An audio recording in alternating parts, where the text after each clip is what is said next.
तीन उम्रदराज औरतों का खून हुआ था और तीनों बांदा उत्तर प्रदेश की रहने वाली थीं। पर सवाल ये था कि इन तीनों का खून हुआ क्यों? क्या इन तीनों का आपस में कोई कनेक्शन था, या ये किसी सीरियल किलर की मानसिकता का शिकार हुई थीं, या फिर ये घटनाएं आपस में जुड़ी हुई नहीं थीं? इनका कातिल कौन था? यकीन मानिए हमारा आज का केस आपको चौंका देगा जब आप इन तीनों खून के पीछे का कारण जानेंगे।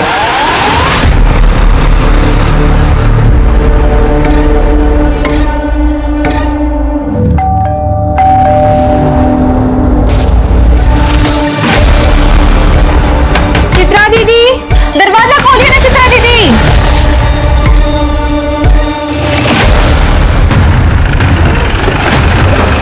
आइए ना साहब। सब में बेला गॉड, मैंने आपको फोन किया था साहब, मैं यहाँ पे खाना बनाती है, सुबह आई तो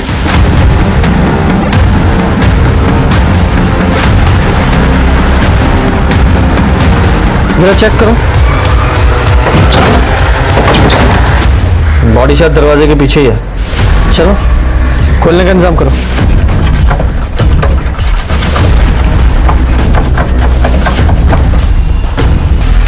राम, ये तो चित्रा दीदी है साहब।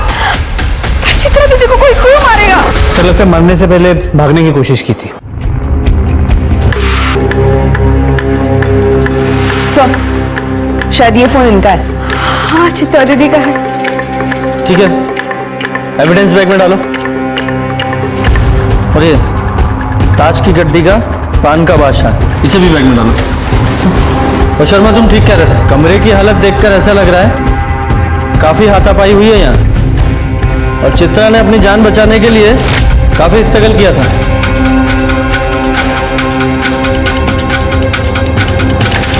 ठीक है, बॉडी को पोस्टमार्टम के लिए भेजो।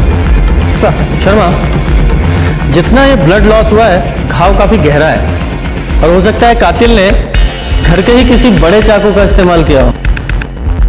पर सब घर में तो बड़ा चाकू है ही नहीं।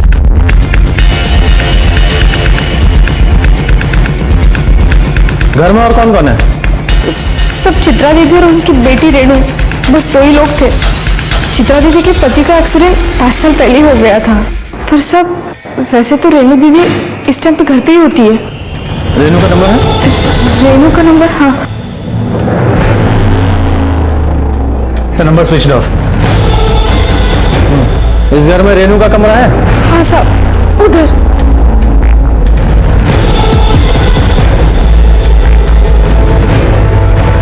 अरे बाप रे, ये रेणु के सारे कपड़े कहाँ पे गए? साहब ये पूरी अलमारी कपड़े से भरी थी साहब। अगर ऐसा है तो लगता है इरादा चोरी का था। लेकिन सर घर का बाकी का कोई भी सामान किसी ने छुआ नहीं है। मैंने चित्रा का रूम भी चेक कर लिया, लेकिन वहां पर भी सारा सामान जैसा था वैसे ही है। सर उसका फोन टूटा हुआ था, लेकिन जो ज्वेलरी बॉडी पे थी उसको भी किसी ने छुआ नहीं था। तो सिर्फ रेणु के कपड़े लेके कोई क्यों भागेगा? ये रेणु और उसकी माँ चित्रा के बीच आपस में कुछ अनबन थी किसी प्रॉब्लम को लेकर? हाँ साहब, और रेणु के बॉयफ्रेंड शेखर की वजह से थी अनबन। मुझसे बहस करने की कोई जरूरत नहीं है। क्यों ना बहस करूं माँ? अरे शेखर अच्छा लड़का नहीं है। वो जानता है कि ये बंगला और मेरी सारी जायदाद की इकलौती वारिस हो तुम। वो तुमसे नहीं, तुम्हारी प्रॉपर्टी से प्यार करता है। माँ शेखर अच्छा लड़का है, पढ़ा लिखा है, अच्छी नौकरी करता है, और उसको आपकी एक फूटी कौड़ी भी नहीं चाहिए। और वैसे भी उसने कहा है हम शादी करके बांडा से बहुत दूर चले जाएंगे। हाँ सही कहा उसने। तुम जैसी भोली भाली लड़कियों को ही तो ऐसी शादी लड़के फंसाते हो। माँ कभी तो किसी पे भरोसा करके देखो। मैं शेखर से प्यार करती हूँ और मैं उसी से शादी करूंगी। मेरे जीते जी ऐसा कभी नहीं हो सकता, समझे तुम? मैंने फैसला कर लिया है माँ। तुम्हें शेखर का फोन नंबर या एड्रेस पता है? हमको सच में कुछ नहीं पता साहब। वो तो हमने उस दिन बात करते हुए सुन लिया, इसलिए नाम पता चला, बाकी हमको कुछ नहीं पता साहब। सर अगर रेणु के कपड़े गायब है, हो सकता है रेणु शेखर के साथ भाग गई हो, लेकिन फिर चित्रा का मर्डर कौन कर सकता है? अरे अंदर की तरफ चलो। मार भाई, हारे चल बाहर चल। अरे काम से जा रहे हैं भैया, ऐसे घूमने नहीं जा रहे हैं। पैसा चाहिए हमें, अपना पैसा लेने आया। सर ये आदमी रुकने का नाम नहीं ले रहा है। कैसे पैसे? और हो कौन तुम? हमारा नाम बाकीलाल है साहब। वो अशोक नगर के पास हमारा फेमस चाइनीज स्टॉल लगता है, बाकीलाल चाइनीज कॉर्नर। नाम तो सुने होगे सर? नहीं सुना है। खैर छोड़िए, वो रात में हम आए थे यहाँ पार्सल डिलीवर करने, तो मैडम के पास 2000 का छुट्टा नहीं था। बोली सुबह आके 450 रुपए ले जाना, तो वही लेने आए साहब। बुला दीजिए ना। नहीं बुला सकते। काहे? इनमें से कौन सी मैडम थी? अरे यही तो थी। इनका खून हो गया। खून हो गया? हाँ।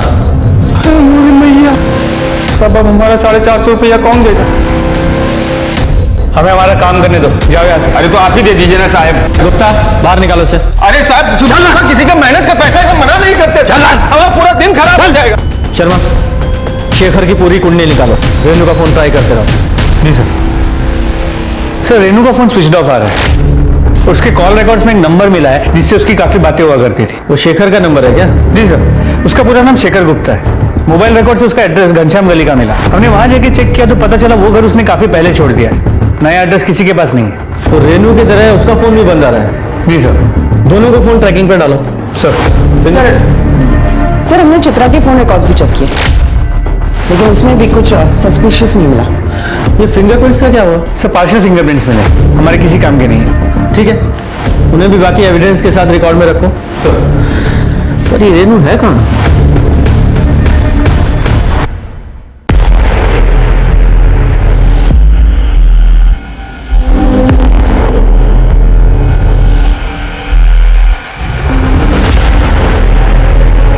शेखर, ये सब करना जरूरी है क्या? हमारे पास और कोई चारा नहीं है।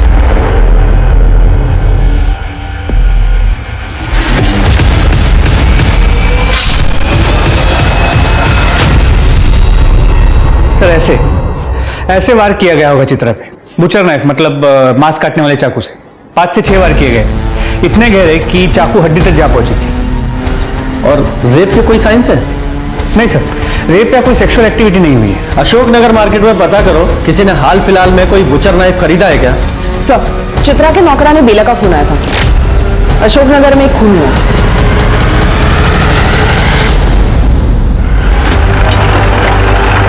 साहब, आइए ना साहब। हटिए हटिए, जरा चेक करो।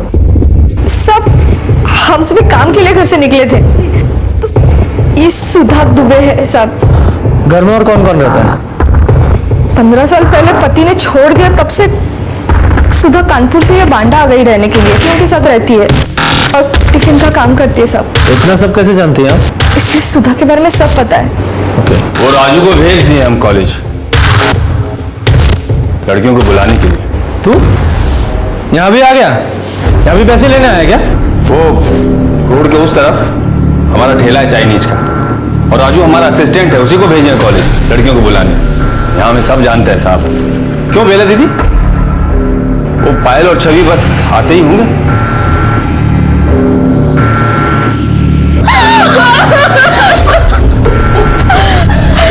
संभालो अपने आप को। बेटा, आपकी माँ की किसी से कोई दुश्मनी थी? मतलब कोई ऐसा किसी पे शक हो आपको जो इन्हें मार सकता हो?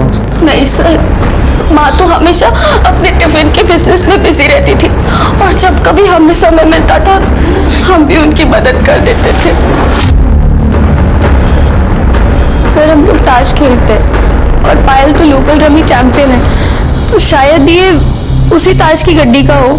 किसी से पैसों को लेकर अनबन थी क्या?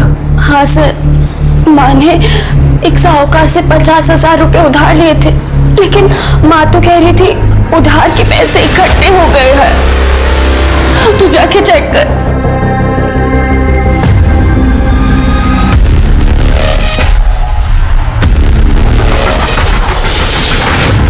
इसमें ही पैसे रखती थी माँ, और सर इसमें 4 सोने की कड़ी भी थे।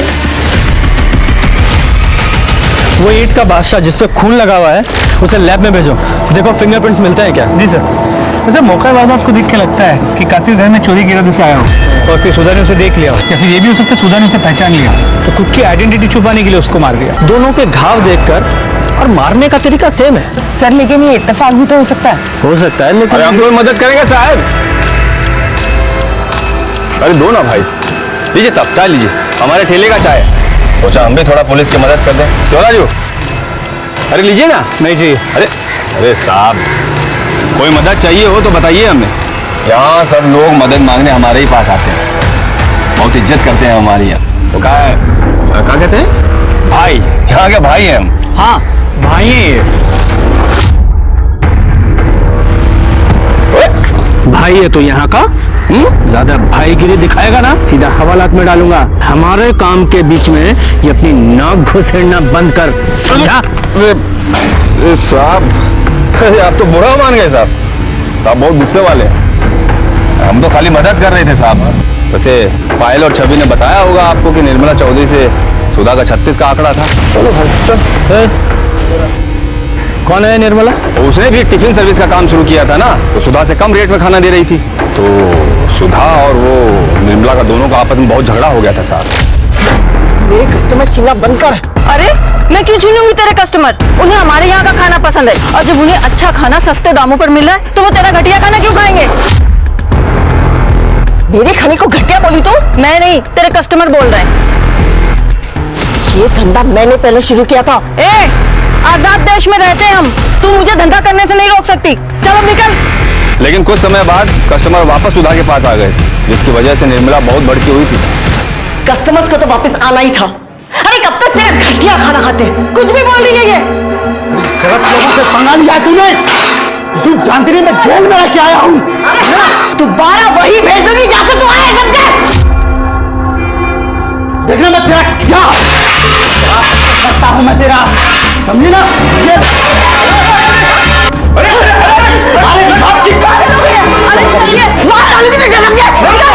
इस एरिया में एक ही टिफिन सर्विस रहेगी, समझे तो? और वो भी हमारी। तो ये मुकेश चौधरी जेल जा चुका है? हाँ साहब, वो शाहिदपुर गांव में कोई कांड किया था, जिसके चक्कर में वो जेल गया था।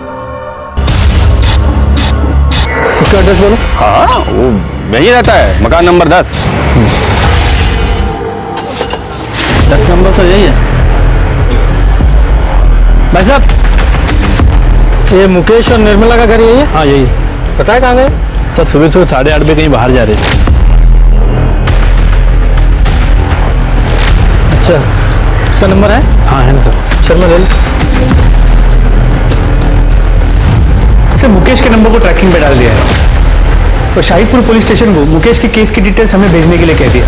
और सर लोकल मार्केट से पता चला है हाल फिलहाल में कोई बुचर नाइफ बिकी नहीं है। तो हो सकता है कातिल ने बुचर नाइफ कहीं और से खरीदा हो, या ये भी हो सकता है उसके पास पहले से हो। ये रेनू और शेखर का क्या हुआ? सर दोनों के फोन अभी भी स्विच ऑफ। पूरे प्रदेश में अलर्ट जारी कर दिया। सर आपको क्या लगता है ये चित्रा और सुधा के कत्ल में कोई कनेक्शन है क्या? बेला गौड़, जो दोनों क्राइम सीन पर मौजूद थी, वो चित्रा और सुधा दोनों को जानती है।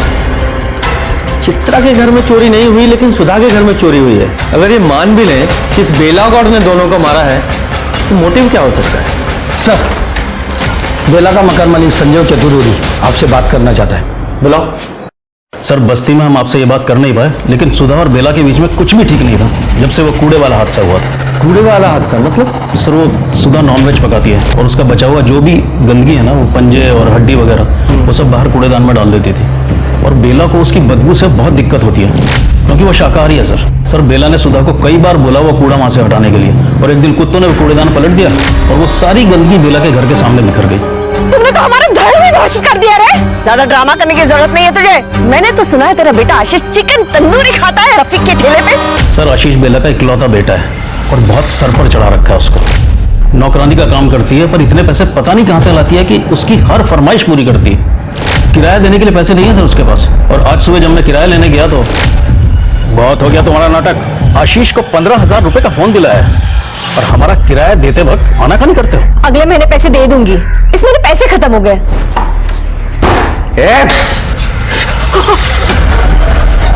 माने बोला ना पैसा नहीं है, समझ में नहीं आती बात तुझे?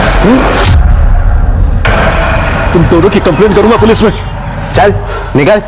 ये झूठ बोल रहा है साहब। इसने हमें छेड़ा था, इसीलिए तो आशीष ने इन पे हमला किया था साहब। झूठ बोल रही है सर। कब छेड़ा हमने तुझे? साहब महीने के किराए के लिए हमने इनके पास कुछ दिनों की मोहलत मांगी थी, तो ये हमें 1 महीने की मोहलत दे दो ना, हम अगले महीने आपको पक्का किराया दे देंगे। पैसे नहीं है तो किसी दूसरी तरह से दे दो ना किराया। मतलब छोड़ो। निकल। सर झूठ बोल रही है ये। भगवान से भी तो तुझे डर नहीं लगता ना? ऐसे कैसे बात करते हैं? चुप। शांत हो जाइए। आशीष कहाँ है? आशीष नहीं है सब, वो बाहर गए। शर्मा, जरा फोन लगाओ सर, नंबर दीजिए। सर आशीष घर पे नहीं है और ना ही कोई चाकू मिला। सर उसका फोन रिंग हो रहा है मगर वो उठा नहीं रहा। जिस दिन सुधा का मर्डर हुआ। पर आप ऐसे क्यों पूछ रहे हैं साहब? साहब हमारे आशीष ने किसी का खून नहीं किया साहब, वो कभी किसी का खून नहीं करेगा साहब। तो फिर वो गायब क्यों है? जैसे ही आशीष आए पुलिस स्टेशन भेजना उसे, वरना बहुत मुसीबत बढ़ जाएगी उसकी, समझ गए? और इसने सुधा को मारने के लिए धमकी भी दी थी। छोड़ूंगा नहीं तेरे को। लेकिन सर आशीष चित्रा को क्यों मारे? क्योंकि बेला चित्रा के यहाँ काम करती थी। हो सकता है चित्रा ने कभी बेला के साथ बुरा बर्ताव किया हो, उसके साथ गाली गलौज की हो और ये बात आशीष को पता लग गई हो। सर सुधा की पोस्टमार्टम रिपोर्ट। सर इस रिपोर्ट के हिसाब से चित्रा की तरह ही सुधा पे भी 5-6 बार चाकू से वार किया गया। घाव की गहराई हड्डी तक है और सर रेप या सेक्सुअल असॉल्ट का एंगल नहीं है। मौत का समय सुबह 5 से 7 बजे के बीच का है और सर जो ताश के पत्तों पे खून मिला वो भी सुधा का है। दोनों वारदातों में जो हथियार इस्तेमाल हुआ वो भी एक जैसा है। कोई फिंगरप्रिंट? नहीं सर, कोई फिंगरप्रिंट्स नहीं मिले। तो कातिल जो भी है बहुत चालाक है, गुनाह करने के बाद अपने निशान मिटा देता है। और बात करें आशीष की तो उसे पक्का पता होगा कि पायल और छवि सुबह 6:30 बजे कॉलेज के लिए निकल जाती हैं। इस आशीष को जल्दी से जल्दी पकड़ो।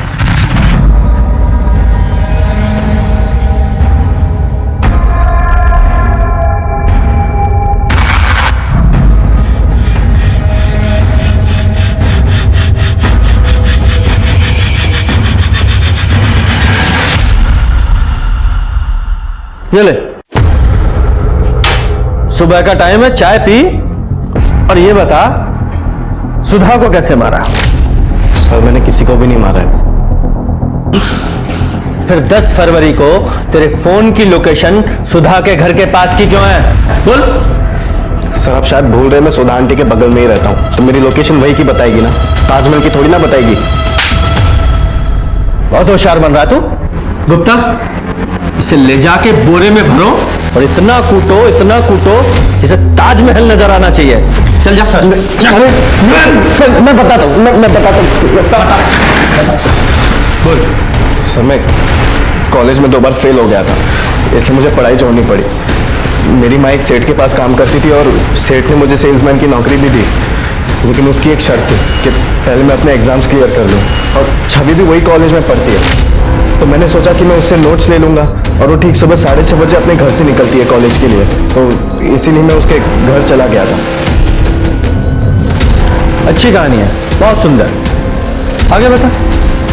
जब मैं उसके घर पर गया तभी छवि, पायल, एक कहानी तुझे मैं भी सुनाता हूँ। तुझे अच्छी तरह से पता है ना कि पायल और छवि सुबह 6:30 बजे कॉलेज के लिए निकल जाती हैं। तो 10 तारीख को जब तूने देखा कि दोनों स्कूल के लिए निकल गई हैं, तो तूने उनके घर का दरवाजा खटखटाया और जैसे ही सुधा ने दरवाजा खोला तूने उन पर हमला कर दिया अपने उसी चाकू से जिससे तू सबको डराया करता है, धमकाया करता है कि वो काट डालेगा। तू अंदर घर में घुसा और सुधा को मार डाला और तूने उनके गहने और पैसे चुराए और भाग गया। नहीं सर, ऐसा कुछ भी नहीं हुआ सर। उस दिन हम अकेले नहीं थे, वहां पर और कोई भी था। अच्छा, कोई और भी था? कौन था? हम सच कह रहे हैं, हमने उसका चेहरा नहीं देखा, लेकिन वो जो कोई भी था उसी ने सुधा आंटी को मारा होगा और सारे गहने और पैसे लेकर भाग गया। अच्छा शर्मा, अगर थोड़ी देर और ये यहाँ रहा तो कहानी में एक और ट्विस्ट डाल देगा, थोड़ा मसाला ऐड करेगा। हैं? कितना झूठ बोलेगा तू? इसे तब तक कस्टडी में रखो जब तक इसके चाकू की फॉरेंसिक रिपोर्ट नहीं आ जाती। सर हम सच कह रहे सर, हमें जान नहीं दिया सर, क्यों झूठ बोलेंगे आप सर? सर सच कह रहे। सर अशोकनगर से किसी ने कॉल किया था, एक बंद घर से बदबू आने की शिकायत की है। चलो।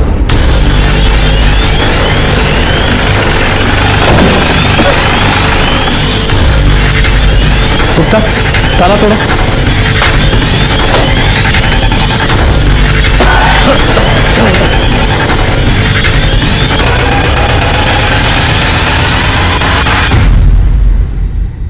आप में से कोई नहीं जानता है?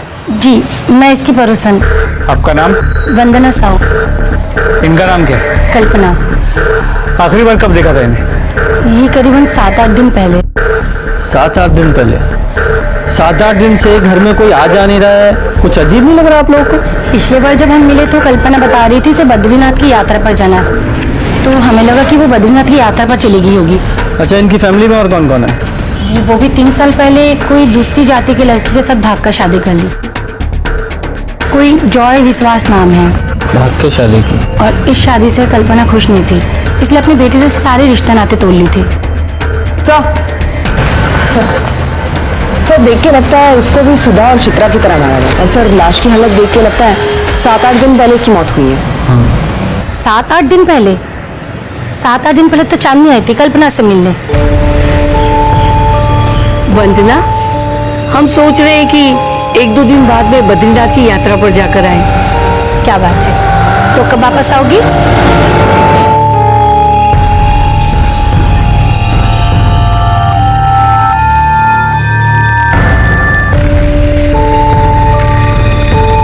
तू क्यों आई है यहाँ पर? माँ, आप अब तक नाराज हो।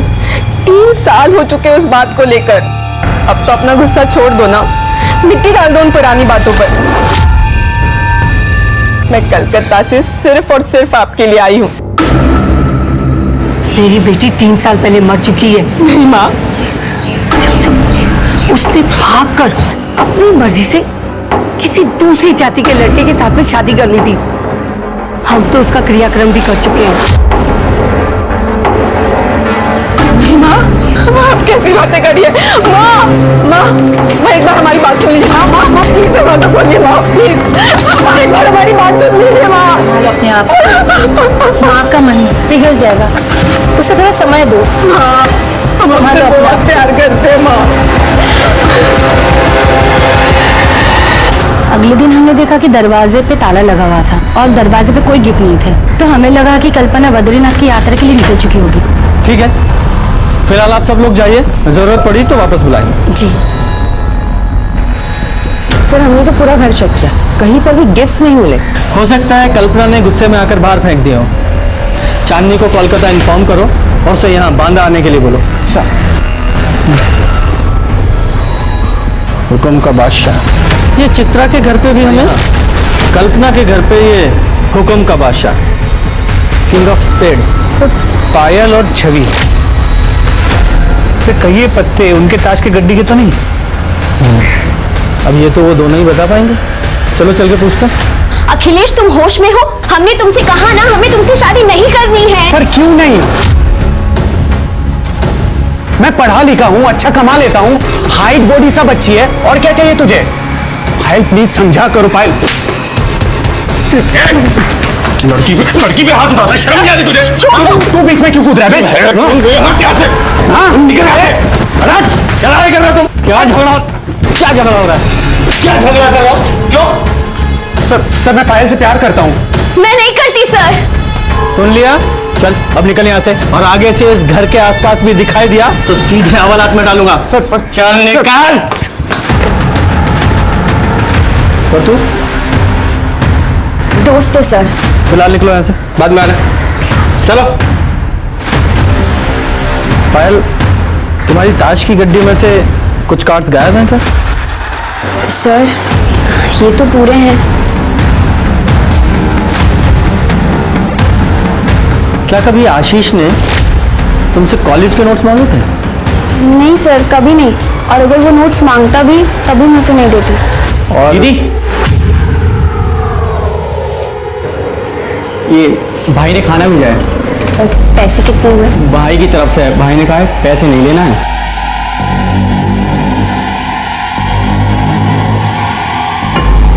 सर, वो माँ की 13वीं तक घर में खाना नहीं बनेगा, तो बस हमें अड़ोस पड़ोस वाले खाना भेज रहे हैं। सुधा के केस में चोरी मोटिव हो सकता है, लेकिन चित्रा और कल्पना का क्या? चित्रा की बेटी रेनू और शेखर भी अभी तक मिसिंग थे। आशीष को पुलिस ने अपनी कस्टडी में रखा हुआ था, तभी उन्हें 2 सस्पेक्ट्स मिल गए, निर्मला और मुकेश, जो बांदा के बाहर एक लॉज में छुपे हुए थे। बोल, 10 तारीख को तेरे फोन की लोकेशन सुधा के घर के पास की है, तो बता। इसकी क्या कहानी है? बोल बोल। बताता हूँ सर। उस दिन मैं सुबह सुबह दूध लेने के लिए जा रहा था तो मैंने देखा सुधा के घर का दरवाजा खुला हुआ है। मैंने सोचा इससे अच्छा मौका और नहीं मिलेगा उसका खाना खराब करने का, और सुधा ने सर हमारा पूरा धंधा चौपट कर दिया था, इसलिए उसका खाना बिगाड़ने के इरादे से उसके घर में घुसा था सर। कहानी तूने अच्छी सुनाई है, पर कहानी का वो हिस्सा बताना भूल गया जिसमें तूने उनके घर से पैसे और कंगन चुराए थे। कौन से कंगन? देख, हमारे पास आई विटनेस है जिसने तुझे चोरी करते हुए देखा था। बोल। आशीष ने देखा था।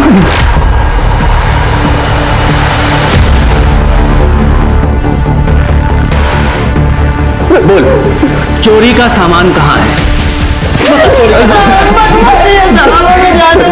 पैसे तो खर्च हो गए सर। शर्मा ऐसे नहीं बताएगा, तलाशी लो इसकी। मैं सच कह रहा हूँ सर, मैं सच कह रहा हूँ सर, कुछ नहीं है सर मेरे पास।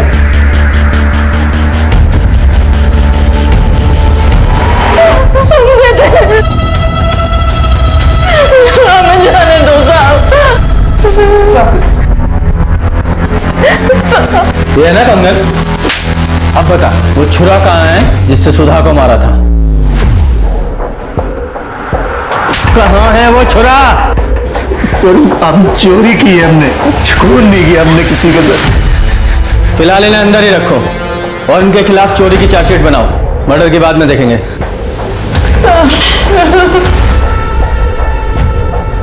और ये आशीष के चाकू की फॉरेंसिक रिपोर्ट नेगेटिव आई है ना? जी सर। फिलहाल उसे छोड़ दो। सर, चांदनी विश्वास कर ले आप पहुंच गए हैं। और सर, शेखर और रेनू का फोन ऑन हो गया। मैंने उनसे बात की, वो भी आ रहे हैं।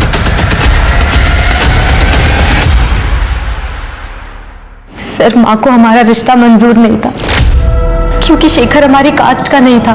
मैंने उन्हें समझाने की बहुत कोशिश की थी लेकिन वो मानी नहीं और मेरे लिए लड़का ढूंढने लगी।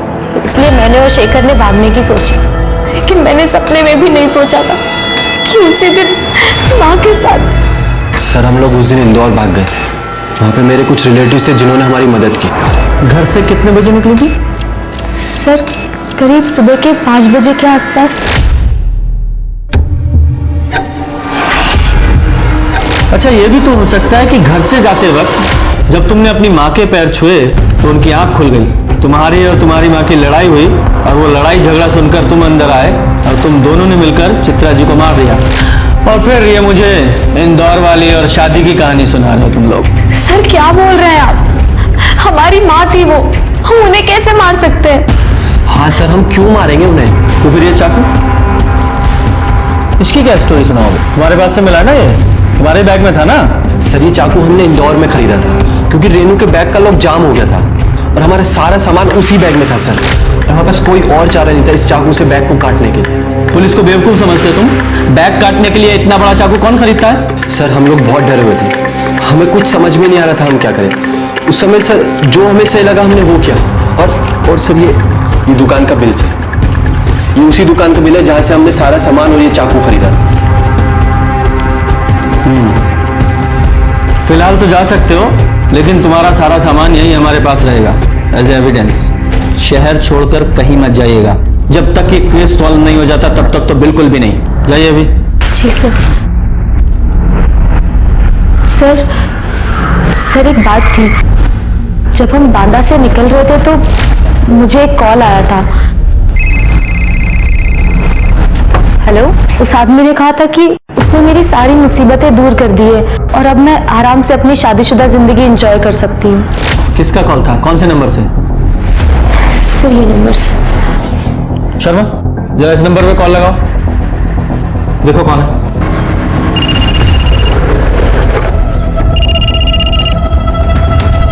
Hello, Bankelal Chinese corner.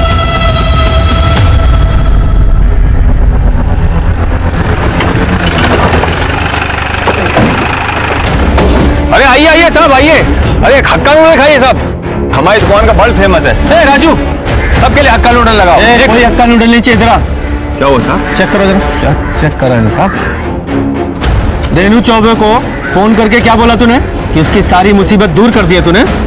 अरे साहब, हम भाई हैं ना, बोले थे ना आपको, तो इमेज बनाने के लिए इतना करना पड़ता है। भाई है तू? मतलब चित्रा को तूने मारा है ना? आप लोग क्या बात कर रहे हैं साहब? वो तो बताए ना आपको, इंप्रेशन जमाने के लिए ऐसे फोन कर देते। कब से ट्राई कर रहे थे साहब, तो सोचा थोड़ा बात हो जाएगा तो 450 रुपया भी बिल का मांग लेंगे। ऐसे बातें बना बना के नाम नहीं कमाया जाता। क्या? ये भाईगिरी का जो नाटक करता है ना तू, उसे छोड़ और वो पायल और छवि को जो तूने पार्सल भिजवाए थे खाने के, उसी तरह के पार्सल बना और गरीबों में बांट, जब दाम ज्यादा हो जाएगा तेरा। क्या बात कर रहे हैं साहब? उसका पैसा तो गोपाल ने दे दिया था, वो बॉयफ्रेंड है ना उसका। हमें बताने के लिए मना किया तो नहीं बताया। लेकिन पायल ने हमें बताया था कि वो उसका दोस्त है। क्या बात कर रही है मैडम? अब सबको कैसे बताएगी कि उसका बॉयफ्रेंड सैंडविच वाले के यहाँ हेल्पर है? छोटा लोग को अच्छा नहीं समझते ना लोग, दुनिया बहुत खराब है सर, हम कॉलेज के बाहर सैंडविच के स्टॉल पर अक्सर खाने जाते थे। तब हमें गोपाल से प्यार हो गया। हमने सोचा हम ये बात किसी को नहीं बताएंगे। लेकिन फिर भी तुम्हारी माँ को तुम्हारे प्यार के बारे में पता चल गया? हाँ सर, एक दिन जब हम दोनों साथ में थे तब। तुझे और कोई नहीं मिला क्या? मैं टिफिन बनाती हूँ, तू क्या सैंडविच बनाएगी दिन भर? इसीलिए कॉलेज भेजा था तुझे? तू मेरी बेटी से दूर रह समझा, वरना काट के फेंक दूंगी तुझे। अच्छा, तो इसलिए तुमने अपनी माँ को मारने का सोचा, और इसलिए 10 फरवरी की सुबह 6:30 बजे जब तुम कॉलेज जाने के लिए निकली तो अपने घर का दरवाजा खुला छोड़ दिया ताकि ये गोपाल तुम्हारे घर में आ सके। ये घर में आया और सुधा जी को मार डाला। सैंडविच की दुकान में काम करता है ना तू? चाकू पाना तेरे लिए कौन सी बड़ी बात है? सर आप क्या बोल रहे हैं सर? हमने कुछ नहीं किया सर, हम सच बोल रहे हैं सर। तो फिर 10 फरवरी की सुबह 6:30 बजे तेरे फोन की लोकेशन पायल के घर पे क्यों है? सर वो हम कभी कभी पायल को कॉलेज तक छोड़ने जाते सर। सुबह सुबह सड़कों पर कोई नहीं होता ना, तो हमें मौका मिल जाता है साथ रहने का, बस सर, और कुछ नहीं। तो इस बात का क्या प्रूफ है कि 10 तारीख की सुबह तुम दोनों साथ में थे? सर, हमारा यकीन कीजिए, उस दिन हमें छवि ने भी देखा था सर। गुप्ता सर, जब तक ये बात कंफर्म नहीं हो जाती इस गोपाल को कस्टडी में रखो। सर आप क्या बोल रहे हैं सर? सच रहे हैं, हमने कुछ नहीं किया, यकीन कीजिए हमारा। सर, हमारा यकीन कीजिए सर, हम सच बोल रहे हैं सर। सामने विश्वास आई है। उस दिन माँ ने तो हमारा दिल ही तोड़ दिया। उन्होंने हमसे कहा कि उन्होंने हमारा क्रियाकर्म कर दिया है। हमें तो बहुत बड़ा धक्का लग गया, लेकिन सर हमने हार नहीं मानी। हम काफी देर तक दरवाजा पीटते रहे, खटखटाते रहे, लेकिन हमारी माँ ने दरवाजा नहीं खोला। फिर हमने जो तोहफे अपनी माँ के लिए लेकर आए थे वो हमने वही दरवाजे के बाहर छोड़ दिए। वो गिफ्ट्स क्या थे? सर उसमें एक छोटा प्रेशर कुकर था, इसके अलावा एक ग्लास का सेट था और बस घर का कुछ सामान था, चम्मच वगैरह, बस इतना ही था। कोई था जो चांदनी के गिफ्ट्स का अच्छे से इस्तेमाल कर रहा था। कौन था वो आदमी? एक बात तो तय थी कि कातिल सही सीक्वेंस को फॉलो कर रहा था। पुलिस को डर था कि कातिल फिर से वार करेगा चिड़ी के बादशाह के साथ। जो पुलिस को समझ नहीं आ रहा था वो ये कि कातिल का मोटिव क्या था।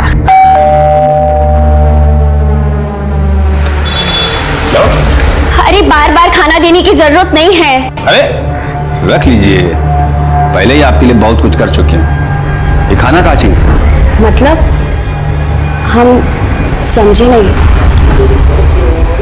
वो सुधा आंटी को रास्ते से कौन हटाया? अब इतना तो बनता है ना, वो गोपाल दोस्त है हमारा। परेशान मत होइए, आपकी शादी में चाइनीज हम ही सप्लाई करेंगे, ठीक है? कोई परेशानी हो हमें बताइए। रखिए रखिए रखिए,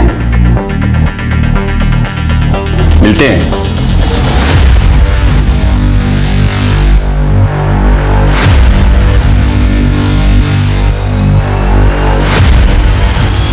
हेलो, पुलिस स्टेशन। बोल, कहाँ है वो चाकू? कौन चाकू साहब? कौन सी बात कर रहे हैं आप? देख लीजिए, चेक करो। गलती हो गया साहब हमसे, जो हम पायल और चित्रा के घर उनका हालचाल जानने चले गए, हमदर्दी दिखाने चले गए। ठीक है, यही चाहते हैं ना, आज के बाद हमदर्दी ना दिखाए, नहीं दिखाएंगे साहब। सर इधर तो कुछ नहीं है, वो ड्रॉर चेक करो। सर एक मिनट यहाँ आइए। क्या है ये? और वो? कल्पना का सामान है ना ये? तूने इसे मारकर फिर ये चुराया, मारा कि नहीं? बोल। अरे क्या बात कर रहे हो साहब? अरे वो तो कल्पना काकी के घर के बाहर से गुजर रहे थे, सब पैकेट बाहर पड़े थे। हमने काकी से पूछा काकी आपको चाहिए? बोले नहीं चाहिए, हटाओ सब नजरों के सामने से। तो हम घर ले आए, इस्तेमाल कर रहे हैं। अब ये भी कोई गुनाह है का? तेरे साथ इस घर में और कौन रहता है? राजू, हमारा असिस्टेंट। पुलिस ने बाकी के सब सस्पेक्ट्स को अपनी लिस्ट से हटा दिया था, बचा था सिर्फ बांके। पुलिस को यकीन था कि कत्ल बांके ने किए हैं, लेकिन बांके के खिलाफ कोई पुख्ता सबूत नहीं थे पुलिस के पास। तो पुलिस ने कुछ तिकड़म लगाई, 10 दिन इंतजार किया और फिर भैया 1 प्लेट फ्राइड राइस देना। हाँ बैठिए ना, बैठिए टेबल। ए राजू, जल्दी साफ करो। सर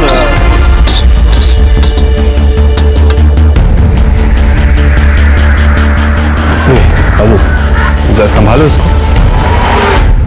क्या हुआ मैडम, परेशान लग रहे हैं? कुछ नहीं, पर्सनल प्रॉब्लम है। अरे पर्सनल प्रॉब्लम है तो अपना भैया समझ के बता दीजिए, हो सकता है हम आपके कुछ काम ही आ जाए। कोई छेड़ रहा है, माँ बाप परेशान कर रहे हैं, बताइए ना। हमें छोटी बहन जैसी हैं आप, बोल दीजिए, बताइए हमें।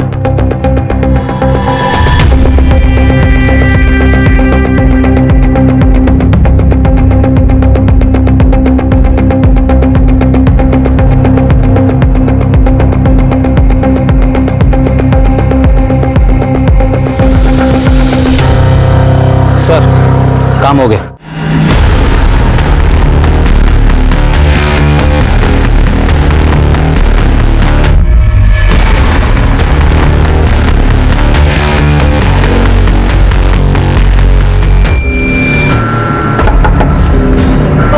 मीना जी दरवाजा खोलिए, आपकी बेटी का एक्सीडेंट हो गया है।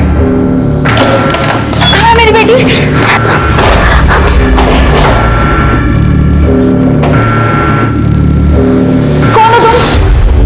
मेरी बेटी कहाँ है? अरे तुम्हारी बेटी का ही मदद कर रहे हैं। तुम सुमन को शादी काहे नहीं करने दे रही हो उसके प्यार से? हैं?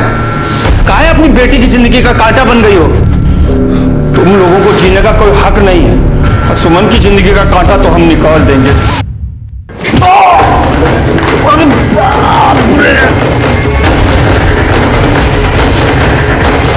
Well done ASI Meena.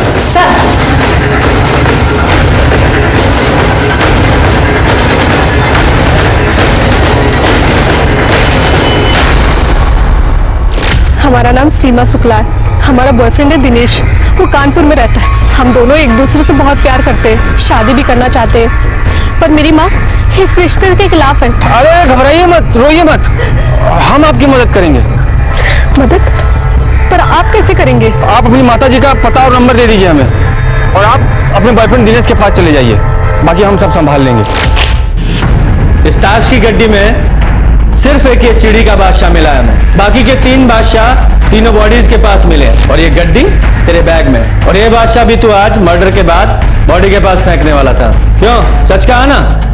तो हाँ, तेरा चाकू भी घाव के साथ परफेक्ट मैच हुआ है। अब बोल, क्या बोलना है तुझे? बहुत मेहनत की है साहब आप तो। ठीक है, हम भी सच बोलते हैं, कर दिए सारे मर्डर हम ही ने। सब वो ताश वाला टच कैसा लगा? एकदम अंग्रेजी पिक्चर जैसा ना, है ना? पता है सर, हमने अपनी पहली अंग्रेजी पिक्चर निधि के साथ ही देखी थी, निधि के फोन में। हमारे ठेले पे आती थी साहब वो पार्सल लेने, हमारे हाथ का फ्राइड राइस बहुत पसंद था उसको, हम दोनों को प्यार हो गया, लेकिन उसकी अमीर माँ को पता चल गया। बस ऐसे कोई मारता है साहब? क्या किए थे हम?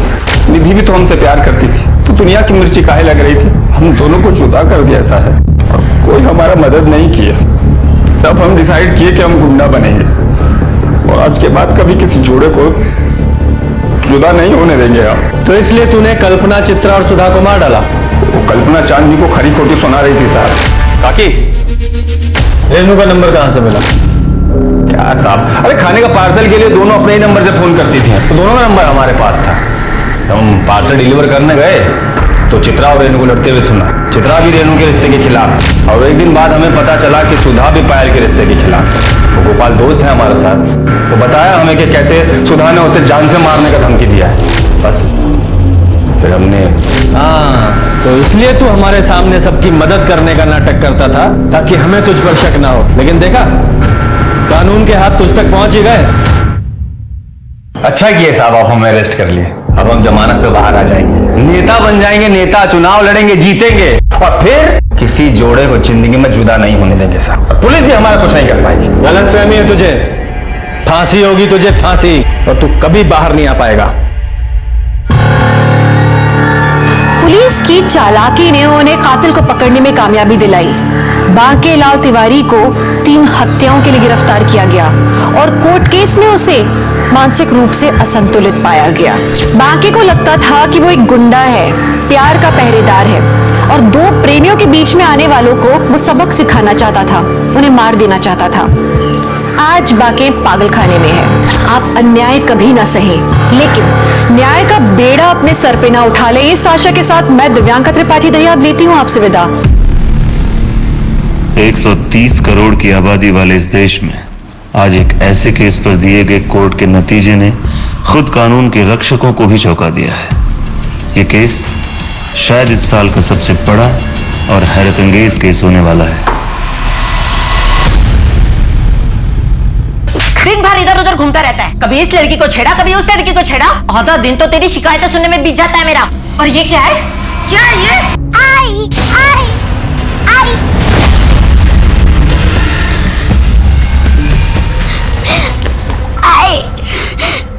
आई आई उठो ना, आई उठो ना। भाऊ बोलो नाई को क्या हुआ? भाऊ बोलो नाई को क्या हुआ? भाऊ बोलो ना। आई फिसल के गिर गई। आई आई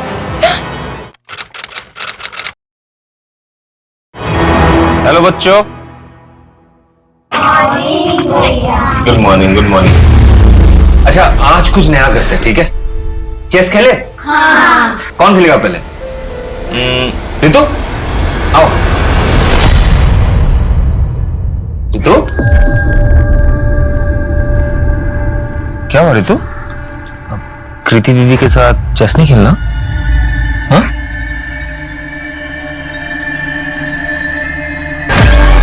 ये क्या हुआ? वो खाना बनाते टाइम बचपन से बच्चों को सिखाया जाता है कि अनजान लोगों से बात न करें। ये जताया जाता है कि उन्हें अनजान लोगों से खतरा है। लेकिन आपको ये जानकर हैरानी होगी कि सेक्सुअल हरासमेंट के अधिकतर केसेस में जान पहचान के या घर के लोग दोषी निकलते हैं। तो अब किससे बच के रहना चाहिए, अनजान से या जान पहचान वाले से? नमस्कार, मैं दिव्यांका त्रिपाठी दहिया स्वागत करती हूँ आपका क्राइम पेट्रोल 70 के आज के खास एपिसोड में। रितु के हाथ में जो चोट लगी है ना कृति, मैं कह रहा हूँ उसका भाई उसके साथ घर पे जरूर मारपीट करता होगा। जब से उसकी मम्मी की मौत हुई है ना, वो क्लास में अजीब बिहेव करने लगी। काश मैं उसकी मदद कर सकता। मदद ही तो कर रहे हैं ना आप, अपना एनजीओ में उसे पढ़ा लिखा कर उसके पैरों पे खड़े होने में हेल्प ही तो कर रहे हैं। ऐसे नहीं, ऐसा कुछ जिससे मैं उसे उस नर्क से निकाल सकूं। कोई भी लड़की डोमेस्टिक वायलेंस डिजर्व नहीं करती, उसे इंडिपेंडेंट होना चाहिए। इंडिपेंडेंस से याद आया, गाड़ी चलाना सीख लो। मुझे गाड़ी चलाने भी आती है और मैं चलाती भी हूँ। वो बस ये नैरो लेन्स और भीड़ भाड़ वाली जगह में नहीं चलती मुझसे। भीड़ भाड़ में चलाओ, कॉन्फिडेंस बढ़ाओ अपना, ठीक है? बाकी मैं तो हुई। ठीक है।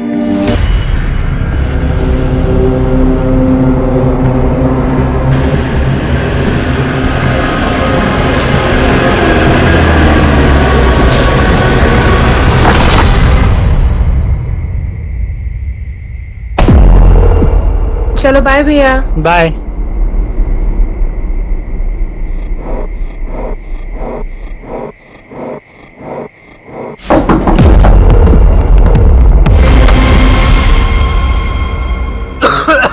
अरे मेरी सांस ही नहीं चल रही है। क्या घर में धुआं कर रखा है पूरा? ये धूप के धुएं से मेरी जान लेगी क्या? आप रोज रोज दारू पी के घर में आते हो, पूरे घर में गंद फैलाते हो, इसीलिए ये धूप जलाना पड़ता है मुझे। तू बेटा सुन ना, जरा दही लेके आना बाजू की दुकान से। मम्मी मैं बहुत ज्यादा थक गई हूँ, अभी सोने जा रही हूँ। Good night. अरे सुनो तो, यहाँ पे किसी को मेरी कुछ पड़ी नहीं है, सब अपनी अपनी दुनिया में मस्त है। हे भगवान, ये अनुज जैसा एक अच्छा सा बेटा दे देता मुझे, जिंदगी का सबसे बड़ा झूठ है आई एम फाइन। हर कोई अपनी जिंदगी में मुसीबतों से जूझ रहा है। प्रॉब्लम बड़ी हो या छोटी, बात करना बहुत जरूरी है। हमारा मन है गुब्बारा और टेंशन है हवा। अगर हवा ज्यादा भर जाए तो गुब्बारा फट जाता है। वैसे ही अगर टेंशन ज्यादा बढ़ जाए तो सोचने की क्षमता खत्म हो जाती है और हमारा मन फट जाता है। दोस्तों, अगर कभी भी आप अपने आप को अकेला महसूस करते हैं तो मैं आपका दोस्त अनुज आपके साथ हूं। मुझे कांटेक्ट करने के लिए मेरे सोशल मीडिया हैंडल पर कांटेक्ट करें। लिंक और डिटेल्स नीचे है। आप मुझे ईमेल भी कर सकते हैं, उसका भी डिटेल्स नीचे। आज के लिए मैं आपका दोस्त अनुज आपसे विदा लेता हूं। Take care. ठीक है ना? हाँ बढ़िया। यार भूख लगी है, कुछ खा के आए? अच्छा लता, मैं चलता हूं।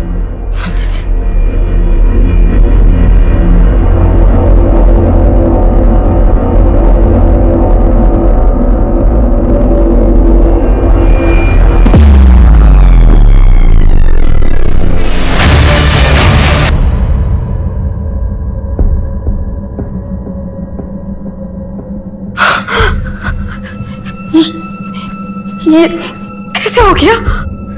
पता नहीं आई।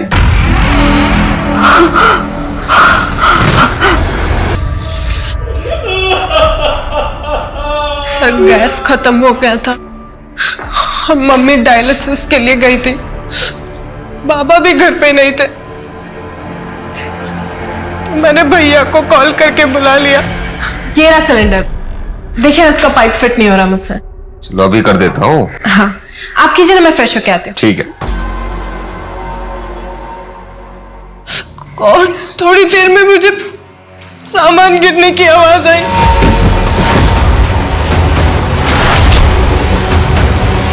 भैया भैया भैया भैया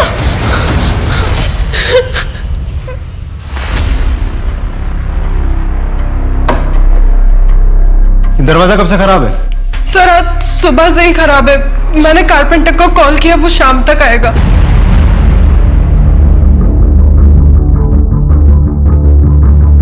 ये चाकू इसी घर का है? नहीं सर। आप हॉस्पिटल अकेली गई थी? नहीं, जेठ जी मेरे साथ आए थे। आपको किसी पर कोई शक? नहीं। कौन कर सकता है ये? पता नहीं। क्या हो रहा है यहाँ पे? हाँ? क्या हो रहा है यहाँ पे? और रुकिए, आप कौन? सर ये मेरे बाबा है। और ये कौन है? अनुज। भाई साहब? कहाँ से आ रहे हो? वो क्या बोलते हैं, वो बाजार से आ रहा हूं मैं। भाई साहब।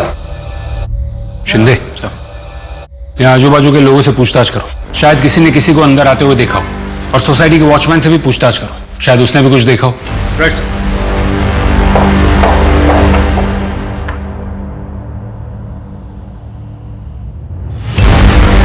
वॉचमैन, वॉचमैन, एक्सक्यूज मी, आपको पता है ये वॉचमैन कहाँ होगा? अरे ये राम सिंह पता नहीं कहाँ गया। इसका नंबर मिल सकता? हाँ जी हाँ जी।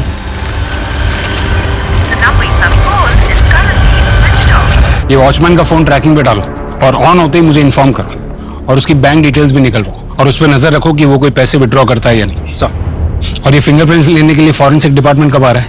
सर टीम पहुंचती ही होगी। सर अब तक हमने एक ही तरफ की कहानी सुनी है। क्या कीर्ति पे हम इतना भरोसा कर सकते हैं कि वो हमसे सच ही बोल रही है? शिंदे, फिलहाल तो कोई भी शक के दायरे से बाहर नहीं है, कीर्ति भी नहीं। कानून सिर्फ सबूत पर भरोसा करता है। एक काम करो, अनुज की कॉल डिटेल्स निकालो। सर मेरा ब्रोकर का काम है। अनुज मेरा बहुत अच्छा दोस्त था। अभी कुछ दिन पहले ही मेरे 2-3 घरों के लिए उसी ने किराएदार दिए थे। कमीशन तक नहीं ली सर मुझसे। हमेशा सबकी हेल्प करता था। उसकी कोई गर्लफ्रेंड थी? नहीं सर।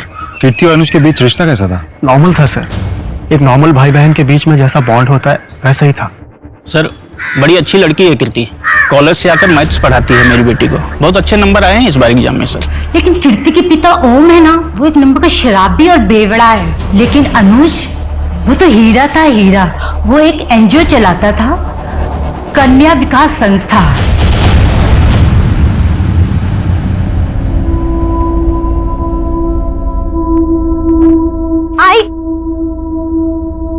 आई शाह, क्या हुआ बेटा, क्यों रो रही है ऐसे? आई, मुझे आपके साथ आना है। कल से तेरे एग्जाम है ना, 3 दिन की तो बात है। जैसे ही तेरे मामा की शादी हो गया, मैं नागपुर से वापस मुंबई आ जाऊंगी। नहीं आई, मुझे भी आना है आपके साथ, मुझे अकेले नहीं रहना। अरे बाबा अकेले कहाँ है, बाबा है ना यहाँ तेरे साथ। सुन, जाने दे आई को, अच्छा है, कोई डांटने वाला नहीं है। हम लोग बहुत मस्ती करेंगे, खेलेंगे, आइसक्रीम खाएंगे, है ना? और मैं जल्दी आ जाऊंगी, 3 दिन की बात है, ठीक है?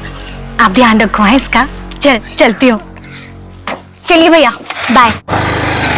सुन, 2-3 दिन की बात है, पर मैं हूं ना तेरे साथ, तेरा बाबा। चल चल। फॉरेंसिक रिपोर्ट में मेन डोर पे जो फिंगरप्रिंट्स मिले हैं, घर वालों में से किसी की भी नहीं हो। इसका मतलब कीर्ति सच कह रही थी। भैया जब किचन में थे तो मैं नहाने के लिए चली गई और थोड़ी देर में मुझे सामान गिरने की आवाज आई। घर में जरूर कोई गुस्सा था। और सब पोस्टमार्टम रिपोर्ट के हिसाब से चाकू से अनुज पर 12 वार किए गए हैं। 12 वार? सर, इसका मतलब साफ है शिंदे, खूनी जो कोई भी है वो अनुज से बहुत गुस्सा था। एक और बात सर, ये वॉचमैन राम सिंह की बैंक अकाउंट डिटेल्स चेक की है मैंने। कुछ ही घंटों पहले उसने 75,000 रुपए कैश विड्रॉ किए हैं एटीएम से। 75,000 कैश? सर, इतने रुपयों की उसे क्या जरूरत आ पड़ी? सोसाइटी में बात करो और इसके बारे में पता करो। सर,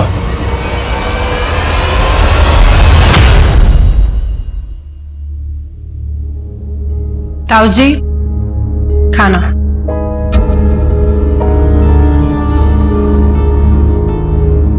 ताऊ जी, आप हमारे साथ क्यों नहीं शिफ्ट हो जाते? कब तक ऐसे अकेले रहेंगे? मैं यहाँ ठीक हूँ बेटा। अच्छा खाना खा लीजिए ना, ठंडा हो जाएगा। खा लूंगा।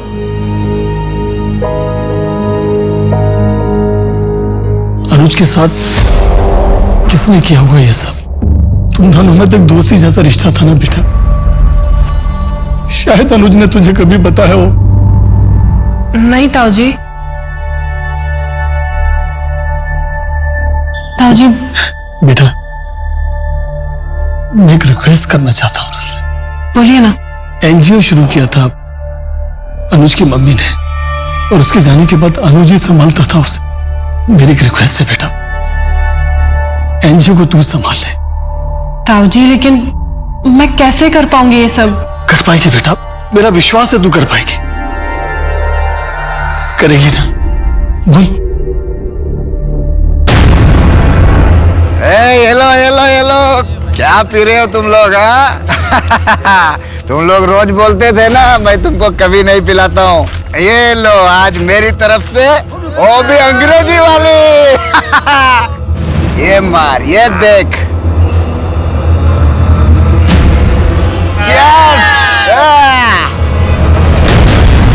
इन बच्चों को बचाने के चक्कर में कभी किसी के साथ कोई झगड़ा या फिर अनुज का कोई दुश्मन? नहीं सर, अनुज सर का ऐसा कोई दुश्मन नहीं था। कहीं ऐसा तो नहीं कि हाल फिलहाल में कोई फोन कॉल, कोई धमकी या इससे पहले कुछ हुआ हो ऐसा कुछ?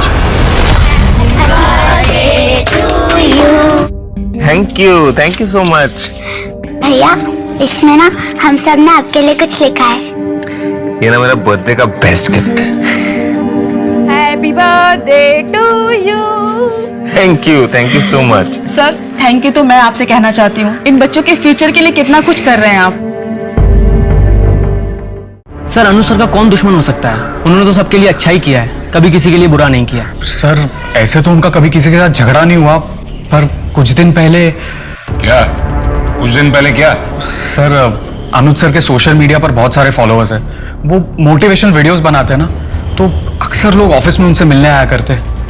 उस दिन भी आपकी वीडियोस ने तो मेरी जिंदगी ही बदल दी है। मुझे अपनी लाइफ के बारे में सोचने की इंस्पिरेशन आपके वीडियोस देखकर ही मिलती है। और फिर मुझे लगा कि मैं तो अपने पति से प्यार ही नहीं करती। क्या है ना, अरेंज मैरिज में प्यार होने के लिए थोड़ा सा वक्त लगता है। नहीं ऐसा नहीं है, मैं तो उनसे डिवोर्स ले रही हूँ। अगर आप 100% श्योर है इस चीज को लेके, मतलब डिवोर्स को लेके, तो फिर आपको वही करना चाहिए जो आपको ठीक लगे। ये आपकी जिंदगी है। ये आपके लिए। अपने दर्शकों से मैं यूजुअली गिफ्ट एक्सेप्ट नहीं करता हूँ। I am sorry. मैं सिर्फ आपकी दर्शक थोड़ी ना हूँ, हमारे बीच तो एक अलग सा कनेक्शन है, दोस्ती का या फिर उससे भी कहीं ज्यादा। ठीक है, मैं ये अपने एनजीओ के बच्चों में बांट दूंगा। Thank you. फिर मैं आपको नेक्स्ट टाइम कुछ ऐसा गिफ्ट दूंगी कि आप किसी और के साथ शेयर नहीं कर पाएंगे।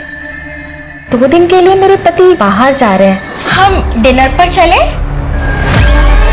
देखिए, ये सही नहीं हो रहा। आप शादीशुदा है, ये सब आपको शोभा नहीं देता। पर मैं सर, आपको वो मीटिंग के लिए जाना था ना? हाँ। बाय। उस दिन के बाद भी उस लड़की ने सर को बार बार कॉल करके परेशान कर दिया। अनुज सर के लगातार मना करने के बाद भी उस लड़की ने सर के साथ कॉल पर गाली गलौज तक की।